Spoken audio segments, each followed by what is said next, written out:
Hello everyone, good morning to all. Welcome to this next session. पिछले session के अंदर अपन ने सलाइवा के बारे में पढ़ा था। माउथ के अंदर जो भी पार्ट हैं, सलाइवरी ग्लैंड्स और बक्कल कैविटी, टीथ, टंग, वो सब डिस्कस कर लिया था।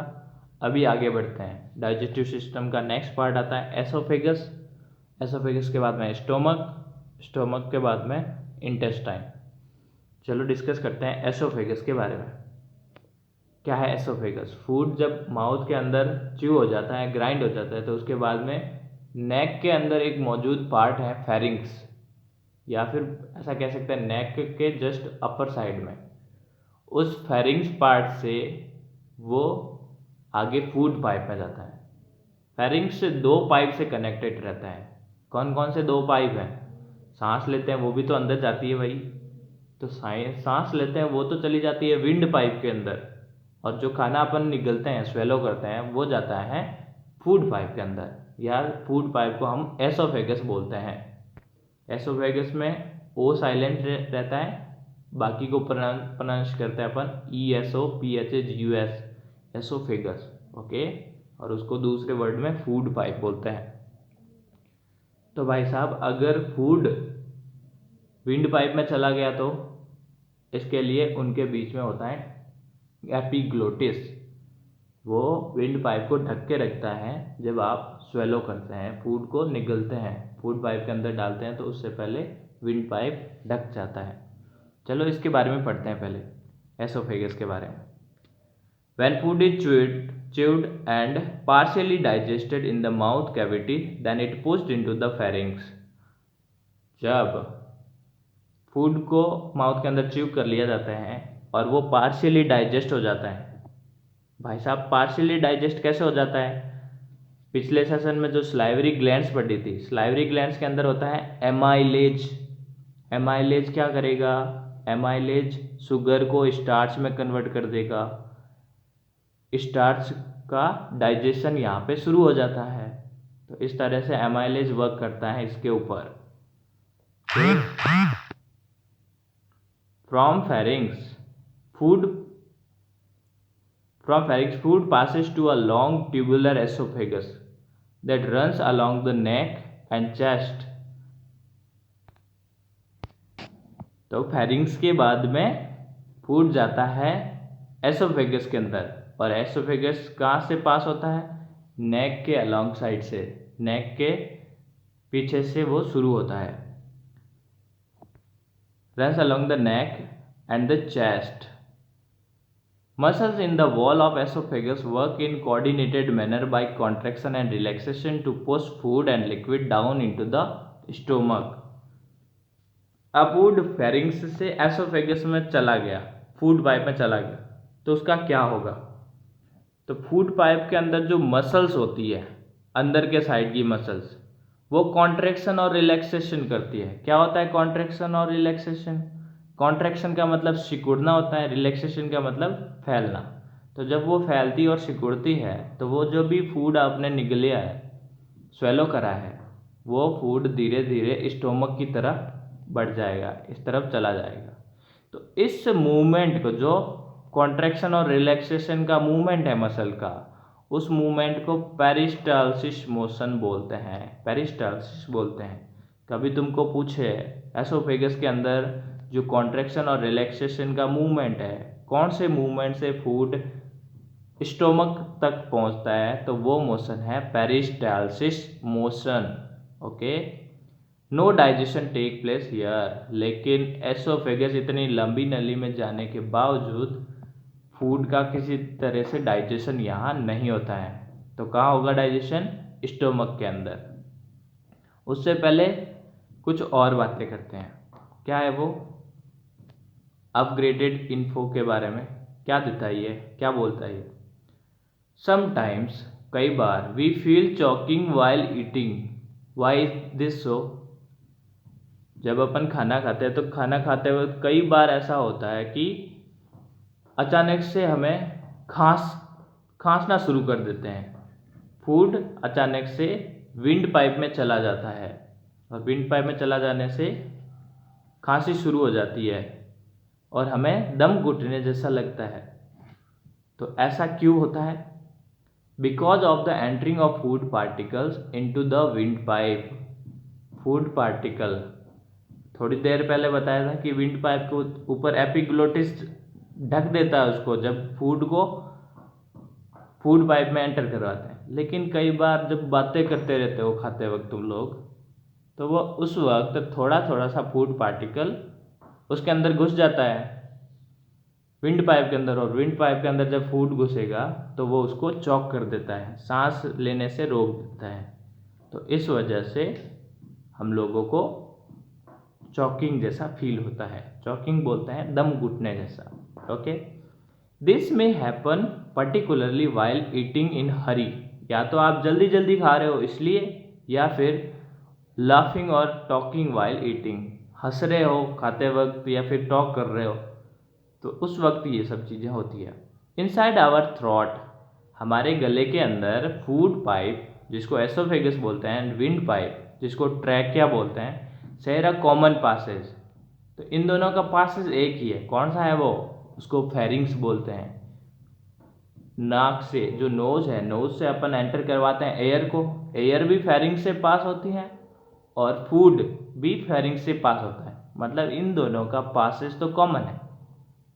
When food is being swallowed, a flap like wall जिसको एपिग्लोटिस बोलते हैं close the passes of the wind pipe and guide the food into the food pipe. जब अपन फूड को स्वेलो करते हैं तो एक फ्लैप जैसा वॉल होता है जिसको एपिग्लोटिस बोलते हैं, वो विंड पाइप के पासेस को क्लोज कर देता है और फूड को क्या गाइड करता है? बेटा इस रास्ते से जाओ, फूड पाइप के रास्ते से जाओ। हाउएवर, टॉकिंग और laughing while eating does not allow the wall to close properly and food particle could enter the wind pipe and cause choking.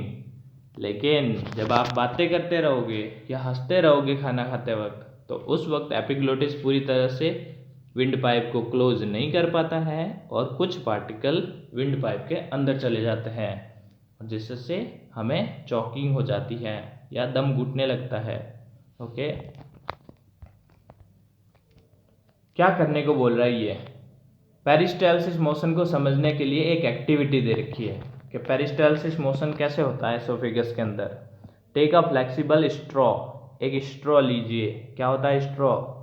Juice तो पिया होगा, उसके अंदर स्ट्रॉ डालते हैं, एक प्लास्टिक की नली होती है, ट्यूब, उससे अपन सक करते हैं या जूस को पीते हैं। होल्ड द स्ट्रॉ वर्टिकली, उसको खड़ा रखते हैं vertically upward. Insert a small Beed into the top of the straw, straw के टॉप के अंदर एक छोटा सा मनका डालते हैं।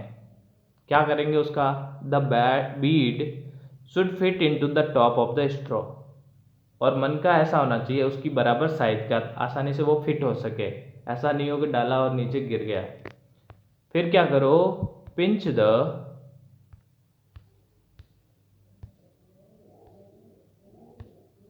The food passes through the food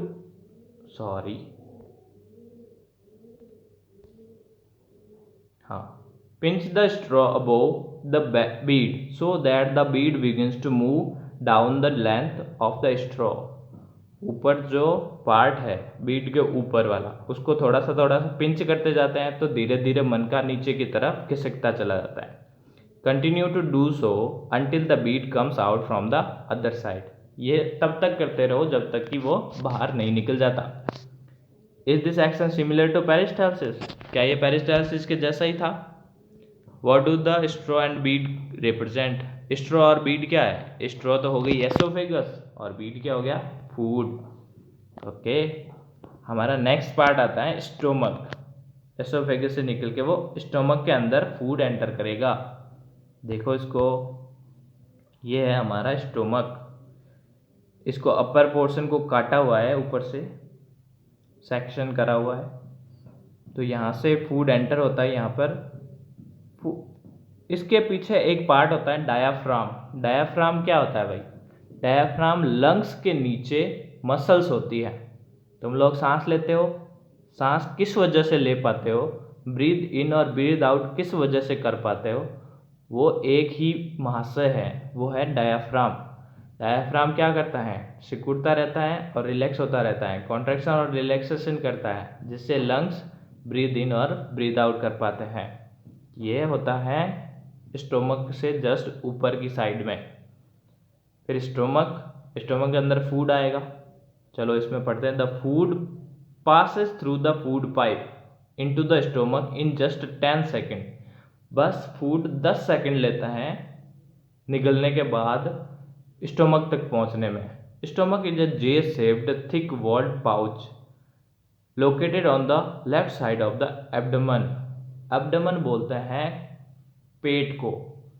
तो पेट के लेफ्ट साइड के अंदर स्टोमक होता है और एक जे शेप के पाउच की तरह होता है। अब तुमको पूछ ले कि कौन सा ऑर्गन ऐसा है जिसका शेप जे जैसा होता है, तो हमेशा स्टोमक का ही नाम लेना।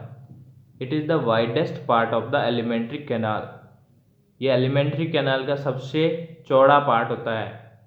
मतलब एलिमेंट्री कैनाल तो क्या है, ट्यूब जैसी है। ट्यूब को जब फुला दो, बड़ा सा कर दो, तो वो स्टोमक बन जाता है। तो ये एलिमेंट्री कैनाल का सबसे वाइड या चौड़ा पार्ट है। It is about 30 centimetre long. ये 30 सेंटीमीटर लंबा होता है। The capacity of the stomach of an adult is about 2 litre. एक एडल्ट आदमी अपने स्टोमक के अंदर 2 लीटर खाना स्टोर करके रख सकता है। काफ़ी होता है भाई। ओके, इसके बारे में और पढ़ते हैं। The inner lining of the stomach secrete digestive enzyme and the hydrochloric acid to help in food digestion. Food का डाइजेशन एसोफेगस में तो हुआ नहीं, स्टोमक क्या करेगा, स्टोमक के जो अंदर वाली लाइनिंग है, अंदर वाली वॉल है, वो एंजाइम सीक्रेट करती है और वो एंजाइम के साथ साथ में एक एसिड भी सीक्रेट करती है, हाइड्रोक्लोरिक एसिड। तो फूड जब इसके अंदर आता है तो हाइड्रोक्लोरिक एसिड तो पहले फूड में मौजूद माइक्रोब्स को मार देता है, छोटे छोटे बैक्टीरिया को किल कर देता है, और उसमें सीक्रेट होने वाला जो एंजाइम है वो फूड को डाइजेस्ट कर देता है। अब mucus layer protect the lining of the stomach from the acid. क्या प्रोड्यूस करता है भाई, एसिड प्रोड्यूस करता है। तो एसिड तो बहुत ही खतरनाक होता है। एसिड से बचाने के लिए स्टोमक को उसी लेयर से वहाँ पर म्यूकस सीक्रेट होता है। वो म्यूकस कैसा होता है, एसिड को लाइनिंग जो इनर वॉल है स्टोमक की उससे बचा लेता है। तो याद रखना, स्टोमक के अंदर म्यूकस से बचाने के लिए एसिड से बचाने के लिए म्यूकस सीक्रेट होता है। The acid kills many bacteria that enter along with the food and makes the medium in the stomach less acidic. Acid ज़्यादातर बैक्टीरिया को मार देता है जो फूड के अंदर आते हैं, और उस फूड का जो मीडियम है वो कैसा बना देता है, एसिडिक मीडियम बना देता है। पहले तो उसके अंदर किसी तरह का कोई एसिड था नहीं, जब अंदर एंटर हुआ हाइड्रोक्लोरिक एसिड मिला तो फिर एसिडिक तो होना ही है। The digestive juice break down the protein into simpler substances, जिसको एमिनो एसिड बोलते हैं। तो डाइजेस्टिव जूस जो सीक्रेट होता है स्टोमक के अंदर, डाइजेस्टिव जूस क्या है, केमिकल्स हैं, प्रोटीन से बने हुए होते हैं। तो वो फूड के ऊपर एक्ट करते हैं, फूड को तोड़ते मरोड़ते हैं, उसको ब्रेक डाउन करते हैं और उसको सिंपलर सब्सटेंस में कन्वर्ट कर देते हैं। एक्चुअली डाइजेशन क्या होता है, कॉम्प्लेक्स फूड को सिंपल सब्सटेंस में बदलना, और यही काम डाइजेस्टिव जूस कर रहा है। क्या कर देता है वो सिंपल सब्सटेंस में, प्रोटीन को बदल देता है एमिनो एसिड के अंदर। प्रोटीन कन्वर्ट हो जाता है एमिनो एसिड में। एमिनो एसिड सिंपल सब्सटेंस है, प्रोटीन कॉम्प्लेक्स है। ओके, देखो नेक्स्ट।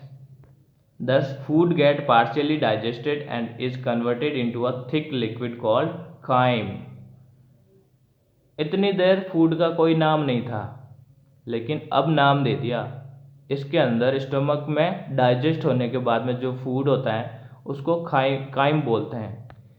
अगर और नाम देना चाहूँ तो एसोफेगस के अंदर जो फूड था इसको बोलस बोलते हैं।